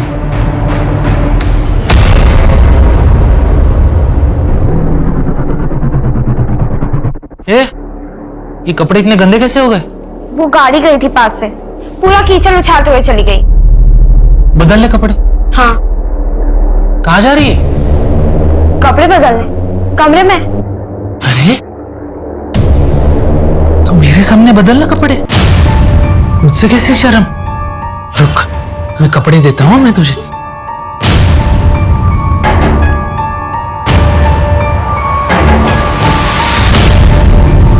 ये ले, बदलने मेरे सामने। बदल कपड़े, मैं बदलता हूँ।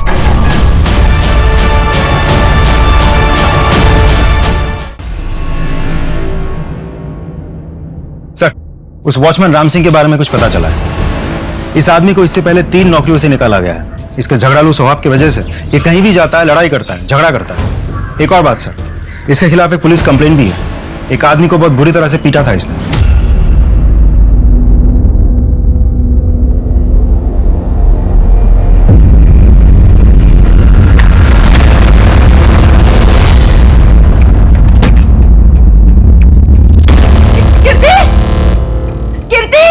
कीर्ति जल्दी आ। कीर्ति, ये देख,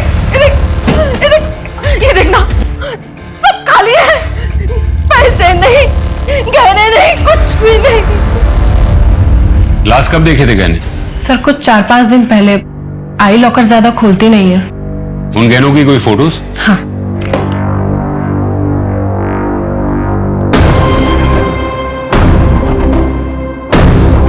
सर, ठीक है, आप लोग जा सकते हैं। हम इसके बारे में पता करते हैं। जी। सर, गहनों का गायब होना और अनुज के मर्डर के बीच कोई कनेक्शन तो नहीं है? हो सकता है शिंदे। एक काम करो, ये फोटोज आसपास की दुकानों में सर्कुलेट करो और उनसे कहो कि ये गहने अगर कोई बेचने आया है या आता है तो हमें तुरंत इन्फॉर्म करें। Right sir. मैं आपको बता नहीं सकता हूँ मुझे कितनी खुशी हो रही है आपको एनजीओ ज्वाइन करते हुए देखकर। मनु, एक बात बताओगे? ये डोमेस्टिक वायलेंस और अब्यूज से रेस्क्यू किए गए बच्चों को कहाँ लेकर जाया जाता है? उन्हें तो हम लड़कियों के शेल्टर होम्स में ही रखते हैं और वो हमारे एनजीओ के ही अंडर आते हैं।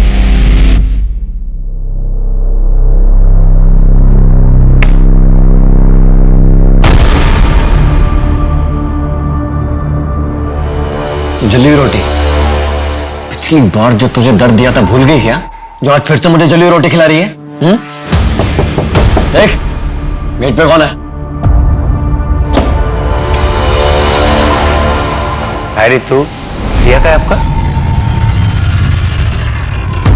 मेरा नाम अनुज है, कन्या विकास संस्था से हूं। हमें सरकार ने अपॉइंट किया रितु को ले जाने के लिए। क्यों ले जाना है? क्योंकि तुम रितु के साथ बुरा बर्ताव करते हो। बहन है मेरी वो, और देखता हूं कौन और कैसे लेके जाता है। लड़ाई करोगे हमसे? करो, सब रिकॉर्ड हो रहा है। सिविल केस तो लग ही गया है तुम्हारे ऊपर, अब क्रिमिनल केस भी लगेगा, लंबा अंदर जाओगे। रितु, बेटा इधर आओ। रितु, कहीं नहीं जाओगे तुम।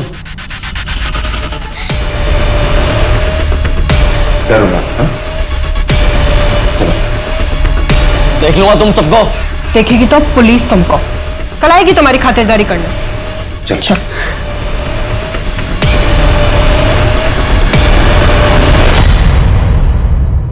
और ये शेल्टर होम्स कहाँ पर है? एक तो कोथरूड में है, दूसरा दापोली में।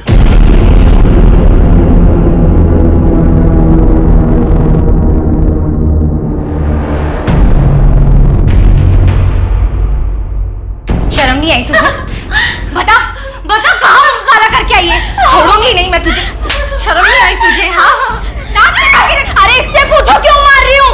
मुंह काला करके आई है ये, पेट से आई है। तुझे तो ना मैं बताऊं। रुको, गुस्सा करके क्या होगा? अरे कैसे बाप हो तुम?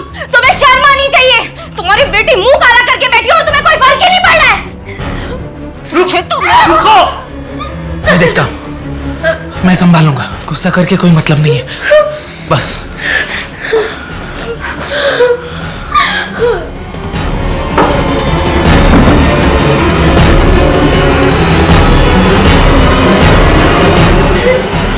बेटा, सोचना भी नहीं मेरा नाम अपने आई को बताने के बारे में, वरना तेरे साथ साथ तेरे आई को भी मार दूंगा मैं, समझी तू? इसका कितना मिल जाएगा? असली तो है ना? खुद ही देख लो। ठीक है, मैं चेक करके बताता हूँ। देखो देखो।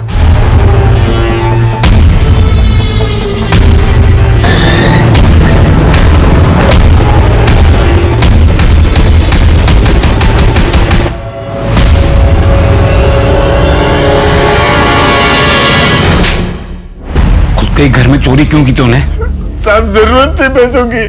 मेरे घर में कोई सीधे मुंह बात तक नहीं करता है मुझसे। बड़े भैया भी पैसा ला करके लता के हाथ में देते हैं। तुझे दारू के लिए पैसों की जरूरत थी ना? हाँ थी ना। मैं दारू पीता हूँ तो मेरे को सब बुरा समझता है। हाँ हूँ बुरा साहब हूँ। कम से कम अनुज के जैसा दिखावा तो नहीं करता अच्छा होने का। क्या मतलब? मतलब उसका चक्कर चल रहा था। वो रेस्टोरेंट में लड़की के साथ हाथ में हाथ डाल के ऐसे बैठा था, देखा मैं उसको। कब की बात है ये गए रविवार की बात है साहब। गए रविवार? तो गए रविवार तो वैलेंटाइंस डे। जी मैं कन्या विकास संस्थान से आई हूँ। आपके यहाँ पर एक लड़की आई होगी ऋतु, 30 जनवरी को। जी मैं चेक करके बताती हूँ।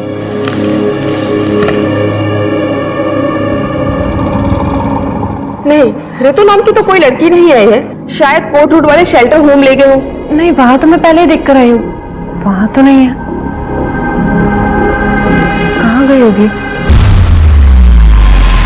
14 फरवरी का सीसीटीवी फुटेज दिखाओ। जी सर।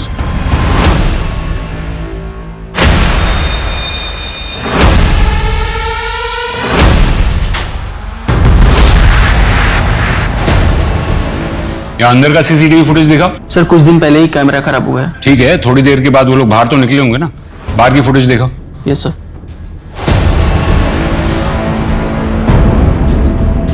रुको रुको रुको। तो ये फुटेज क्लियर नहीं है, जिसकी वजह से गाड़ी का नंबर नहीं दिख रहा। एक काम करो, इस फुटेज की क्वालिटी ठीक करने के लिए आईटी टीम को भेजो। इस लड़की का पता लगना बहुत जरूरी है। सब आगे चलो।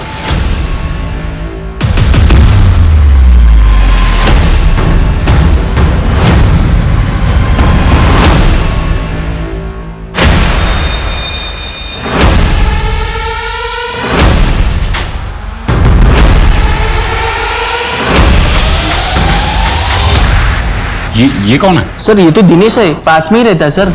देखो, प्यार से पूछ रहे हैं तो बता दो, क्या हुआ था तुम्हारे और अनुज के बीच? क्या हुआ? कुछ नहीं हुआ तृप्ति, वो इंस्पेक्टर साहब को कुछ गलतफहमी हो गई थी। तृप्ति? हाँ। क्या तुम वही तृप्ति हो जो अनुज के ऑफिस से मिलने आई थी? तुम उससे मिलने गई थी? हाँ तो क्या? वैसे भी मैं तुमसे डिवोर्स ले रही हूँ। सर इसीलिए गया था मैं उस अनुज के पास। सर उसने मेरी शादीशुदा जिंदगी को तबाह कर रखा है और उसी की वजह से ये मुझसे तलाक तक ले रही है। और इसीलिए तुम झगड़ने वहां पहुंचे थे? सर मैं परेशान हो चुकी हूँ इस आदमी से। अनुज ने पुलिस कंप्लेंट की है ना इसकी। अच्छा किया, ले जाइए इसे, डाल दीजिए जेल में। जेल में कोई ना कोई जाएगा, ये बात तो पक्की है, क्योंकि अनुज का मर्डर हो चुका है।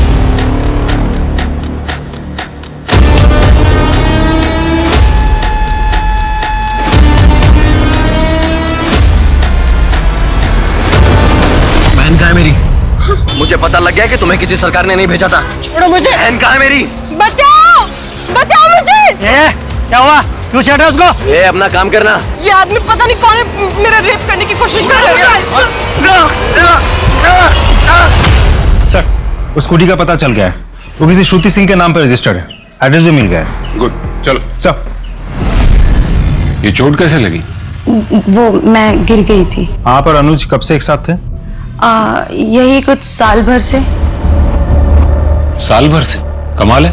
अनुज ने कभी आपके बारे में उसके दोस्तों से या फैमिली मेंबर से बात नहीं की? एक्चुअली अनुज ये चाहता था कि पहले उसके पापा राजी हो जाएं, फिर वो सबको बताएगा। आप दोनों मिले कैसे थे? हम कॉलेज में मुंबई में एक साथ थे, उसके बाद मैं पुणे आई जॉब के लिए और फिर हमने वहां मिलना स्टार्ट किया। आओ आओ आओ, ये देखो, ये रहा तुम्हारा नया घर। कैसा लगा? घर तो बहुत अच्छा है, थैंक यू सो मच यार। थैंक यू बोलने की कोई जरूरत नहीं है। एक्चुअली क्या है ना, मेरा दोस्त ब्रोकर है। अच्छा, तुम्हारी कोई गर्लफ्रेंड है? एक्चुअली मैं शादीशुदा हूँ, मेरा एक बेटा भी है। ओके।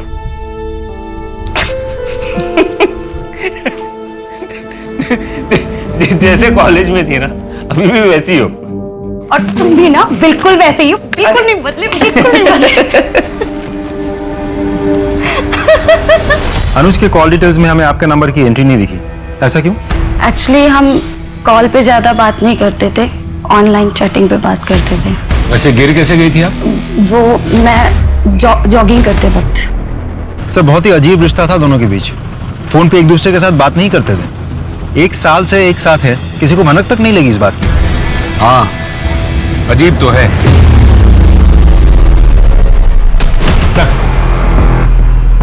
वॉचमैन राम सिंह ने छपरा के एटीएम से पैसे विथड्रॉ किए। छपरा में ही उसका परमानेंट एड्रेस भी है। बिहार पुलिस से कांटेक्ट करो और उनसे कहो कि उस लोकेशन पे रेड कर। Right sir.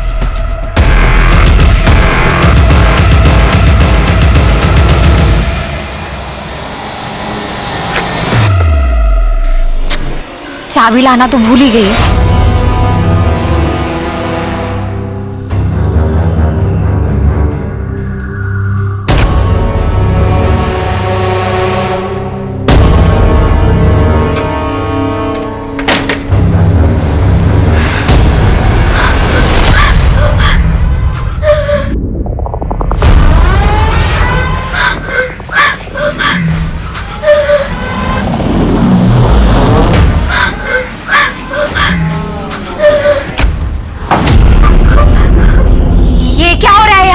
कुछ नहीं, वो बस वो फिसल गई थी, बाकी कुछ नहीं। बाकी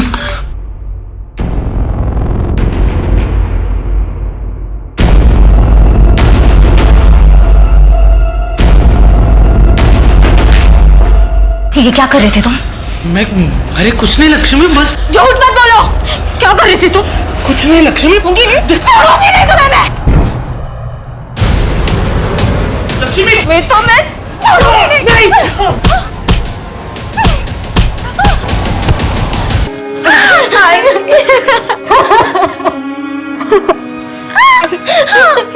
मुझे माफ कर दे बेटा, तेरे साथ इतना सब होता है और मैं कुछ नहीं है। आपकी कोई गलती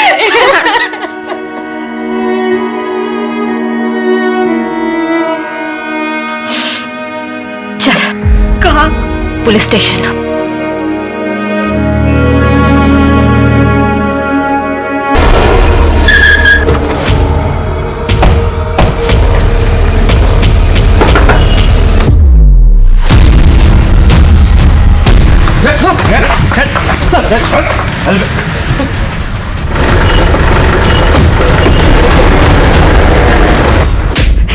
सच बोल, सच बोल। साहब, हमने अनुज बाबा को नहीं मारा था, वो अच्छे आदमी थे, उनको मारकर भला उनको काम मिलेगा साहब।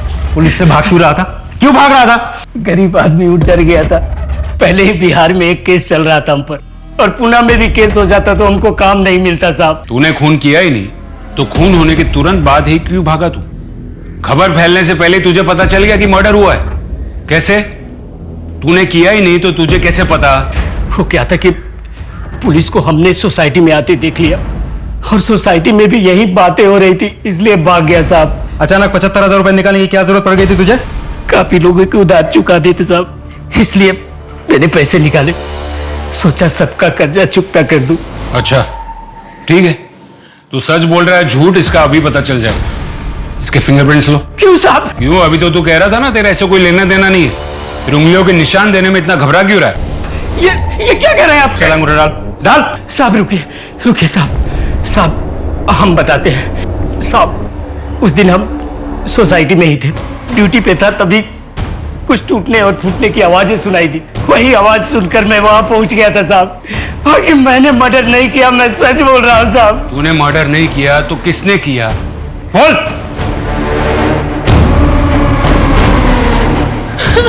क्या हुआ मैडम? मैडम ये कैसे हुआ? तुमने देखा क्या किसी को बाहर जाते हुए? नहीं मैडम, मैंने किसी को नहीं देखा।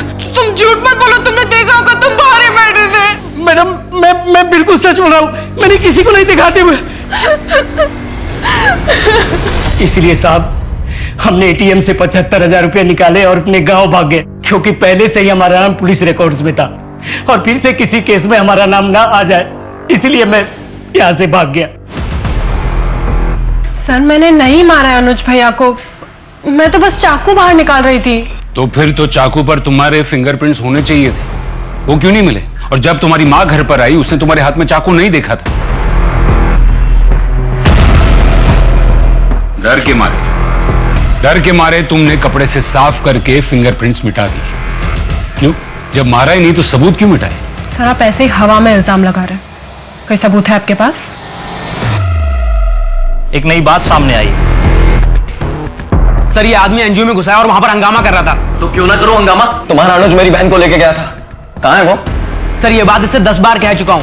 सर इसकी बहन का नाम हमारे रिकॉर्ड्स में नहीं है, और अगर वो सर हमारे एनजीओ आई भी होती तो हम उसे शेल्टर होम भेजते। पुणे में 2 शेल्टर होम है और मैंने दोनों जगह बात की है। इसकी बहन ऋतु का नाम वहां भी नहीं है। सर ये बिल्कुल झूठ बोल रहा है। कौन कौन आया था तुम्हारी बहन को लेने? सर अनुज था और साथ में एक सरकारी कस्टोडियन लड़की थी। किस दिन की बात है ये? 30 तारीख को 3 बजे के आसपास। शिंदे सर, अनुज की कॉल डिटेल्स एक बार फिर से चेक करो, खास करके 30 तारीख की डिटेल्स चेक करो।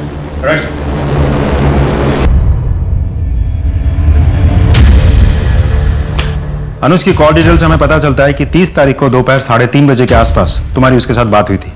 क्या बात हुई थी? काफी पुरानी बात है सर, मुझे ठीक से याद नहीं है। हम याद दिलाते हैं। किसी लड़की के बारे में बात हुई थी तुम्हारी? लड़की? हाँ सर याद आया, मेरे पास काफी खाली घरों की चाबियां पड़ी रहती हैं। उस दिन अनुज ने भी मुझसे एक घर की चाबी ली थी। हाँ हेलो पंकज, ये अंबिका नगर वाले घर की चाबी मिलेगी क्या? क्यों, पार्टी करनी है क्या तुझे वहां पे? अरे नहीं यार, कोई पार्टी वार्टी नहीं करना है, बस तू चाबी दे दे मुझे। अच्छा बच्चों, लड़की का चक्कर है। चल वही सही, दे दे चाबी अब। लेकिन 1 घंटे में चाबी वापस कर दी थी सर उसने मुझे। 1 घंटा काफी होता है उस चाबी की कॉपी बनाने के लिए। कहाँ है वो घर?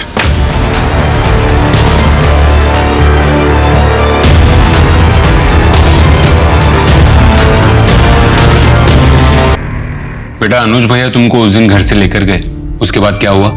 अनुज भैया वो मैं आओ आओ, शेल्टर होम मंडे को खुलेगा, तब तक तुम यहीं पे रहोगी, ठीक है? भैया इतने बड़े घर में मैं कभी नहीं रही। थैंक यू भैया। चलो तुम्हें घर दिखाता हूँ। हाँ। इस तरफ। अनुज भैया मेरा पूरा ख्याल रखते थे, अच्छे से खाना देते थे। अच्छा है, किसी भी चीज की जरूरत पड़े तो मुझे बताना, ठीक है? फिर उसके बाद क्या हुआ?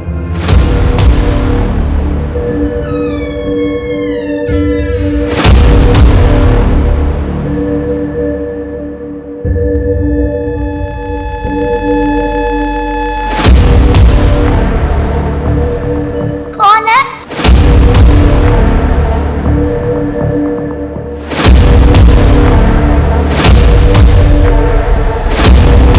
घबराओ मत, नहीं तो मैंने तुम्हारे लिए इतना कुछ किया है, तुम मेरे लिए इतना तो कर ही सकती हो ना?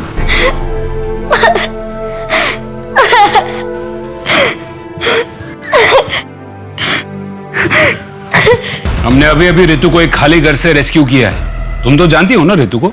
ऋतु ने हमें बताया कि अनुज ने उसे फिजिकली मोलेस्ट किया था। तुम्हें कुछ कहना है इसके बारे में? क्या तुम इन सब में डायरेक्टली या इनडायरेक्टली इन्वॉल्व थी? तुम भी तो थी ना ऋतु को उसके भाई के घर से बाहर निकालने में? बताओ कीर्ति, तुमने अनुज का खून क्यों किया? सर आप अभी भी हवा में इल्जाम लगा रहे हैं। आपको पहले भी बोल चुके हैं, मैंने अनुज भैया को नहीं मारा है। बाकी अगर कोई सबूत है आपके पास तो दिखाइए। सबूत नहीं है, आई विटनेस है जिसने तुम्हें मर्डर वेपन हाथ में पकड़े हुए देखा था और फिर तुमने उस वेपन पर से अपने फिंगरप्रिंट्स मिटा दिए। इसलिए सबूत न होने के कारण तुम पर मर्डर तो नहीं लेकिन मर्डर वेपन के साथ छेड़छाड़ करने का केस तो बनता है और जब तक ये केस कोर्ट में नहीं जाता तुमको यहीं रहना होगा।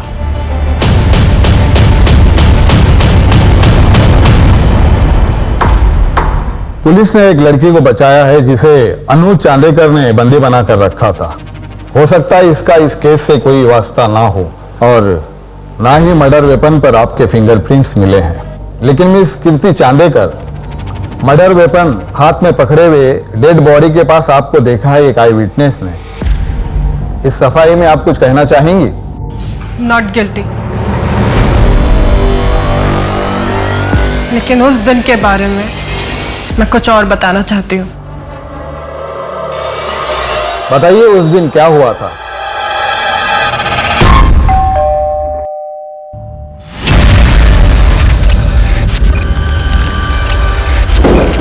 काकी का है? वो उनका डायलिसिस का दिन है ना आज, तो ताऊ जी के साथ ही गई है। ये रहा सिलेंडर, देखिए। पता नहीं इसका पाइप फिट ही नहीं हो रहा है, मुझसे बहुत ट्राई किया मैंने, तो आपको फोन। भैया भैया ये क्या कर रहे हैं आप? ये भैया नहीं, छोड़ो मुझे।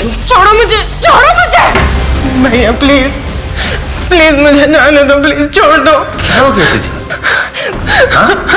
क्यों भाग रहे हैं मुझसे? नहीं, छोड़ो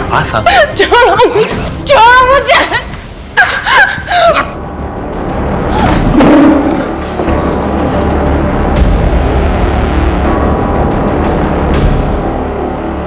क्या हो गया तुझे? भाग क्यों लिया मुझसे?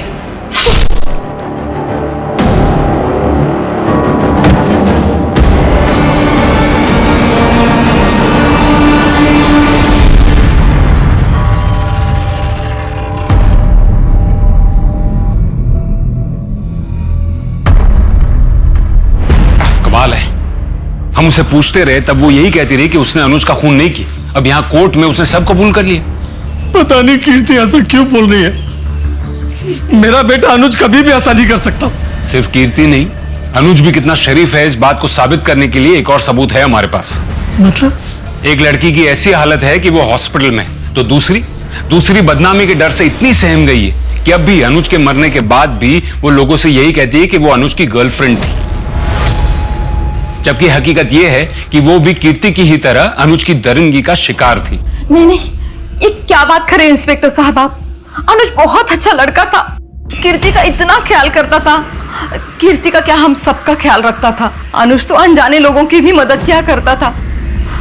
कीर्ति झूठ बोल रही है। कमाल है, आप कीर्ति की मां हैं, वो कह रही है कि उसके ऊपर रेप अटेम्प्ट हुआ है और आपको उसकी बात पर यकीन नहीं। क्यों? क्योंकि हमें कीर्ति से ज्यादा अनुज पे विश्वास था। कीर्ति की झूठ बोलने की आदत से हम परेशान हो चुके थे।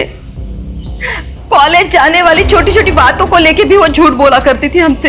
देखिए, बच्चे तो ऐसी बातों में अक्सर झूठ बोल ही देते हैं। इसका मतलब ये नहीं कि वो अब भी झूठ बोल रही हो। लेकिन ये एक बार नहीं, कई बार हो चुका है इंस्पेक्टर साहब। एक बार हमारे घर में एक मजदूर आया था, उससे लोगों से उसने ये कहकर पिटवाया कि वो उसे घूर रहा है। आप ही बताइए, कीर्ति की बातों पे विश्वास कैसे करें? लगभग 1 महीने से ज्यादा ये केस कोर्ट में अटका रहा। जब बात रेप की होती है, मॉलेस्टेशन की होती है, तो समाज की सोच ही उलट जाती है। जहां किसी और केस में गुनहगार से सवाल किए जाते हैं, वहीं जब बात हो रेप की तो उस पीड़ित औरत से सवाल किए जाने लगते हैं। उल्टा उस लड़की पर ही दोष लगने लगते हैं कि उसने कुछ किया होगा, उसने उकसाया होगा, गलत कपड़े पहने होंगे, गलत टाइम पर घर से निकली होगी, वगैरह वगैरह। इसी के चलते भारतीय न्याय प्रणाली में औरतों के खिलाफ हो रहे रेप्स, बढ़ते हुए अपराधों को लेकर ठोस कानून बनाए गए हैं। लेकिन कई बार लोग इन्हीं कानूनों का गलत इस्तेमाल करते हैं, जिससे सही और गलत में अंतर करना मुश्किल हो जाता है। लेकिन यहाँ सवाल ये उठता है कि क्या कीर्ति वैसी थी जो झूठ का सहारा लेकर अनुज को बदनाम कर रही थी? आप ये कह रहे हैं कि अनूप चांदेकर काफी सालों से आप पर रेप करते आए हैं? जी सर, मैं 13 साल की थी, तब से वो ये सब करते आए मेरे साथ। मेरा 13th बर्थडे था, तब उन्होंने सबसे पहले भैया हम कहाँ जा रहे हैं भैया? भैया रुको ना, कहाँ जा रहे हैं हम? बोलो ना।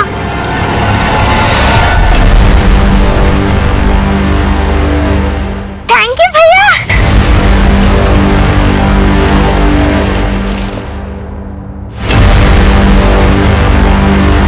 बहुत सुंदर है। पहन के दिखा। घर पहुँच के। नहीं, अभी यही। नहीं छोड़ो भैया, दुख है। जैसा मैंने कहा, अगर वैसा नहीं किया तो इससे ज्यादा दर्द होगा।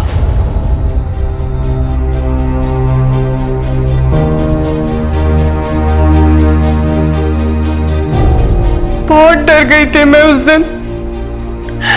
अगले 4 साल तक वो बार बार मेरा रेप करते रहे।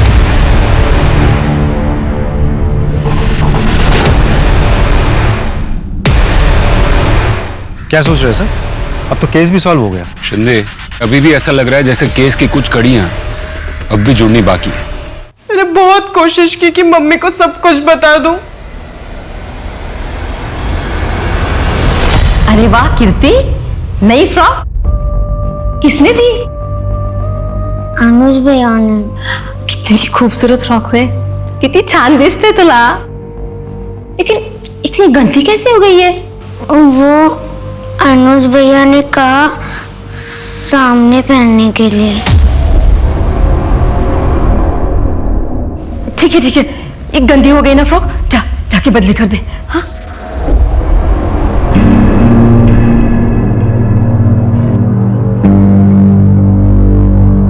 अनुज भैया के पास मेरे फोटोज थे। अगर ये बात मैं किसी को भी बताती तो वो फोटोज ऑनलाइन डाल देते।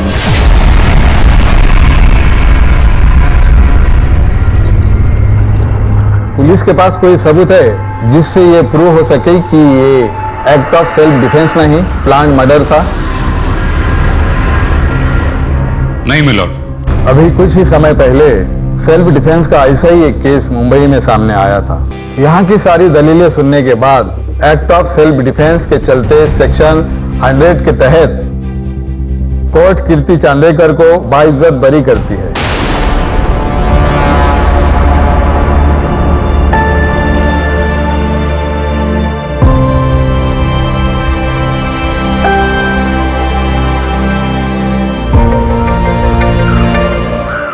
क्या सोच रहे हैं सर? अब तो केस भी सॉल्व हो गया।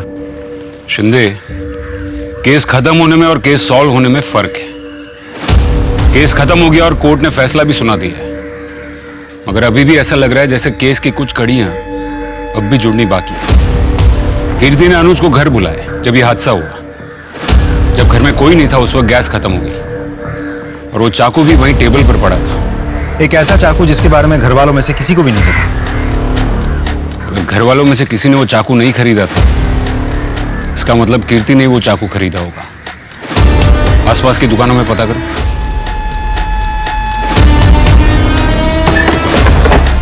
साहब कुछ याद नहीं, कौन और कब ले गया था? फोटो चेक कीजिए।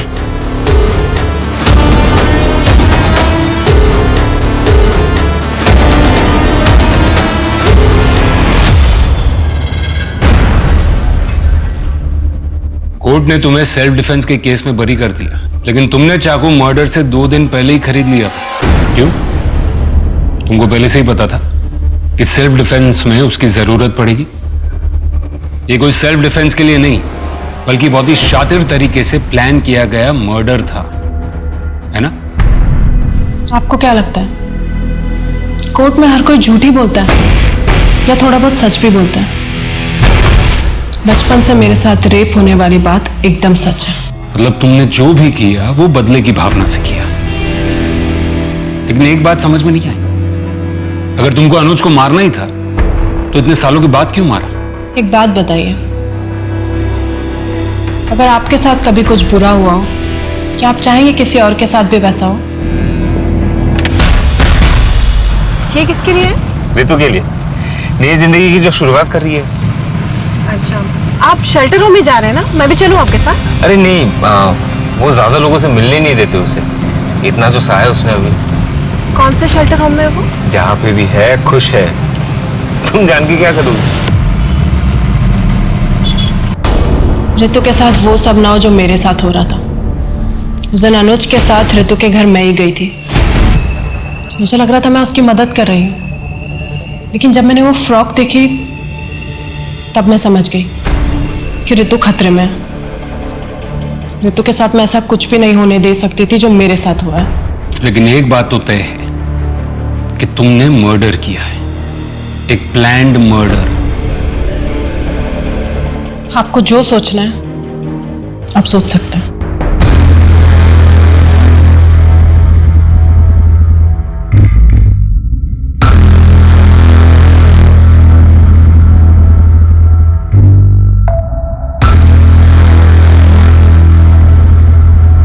कानून जज्बातों पे नहीं चलता, लेकिन पुलिस वाले इंसान ही तो हैं।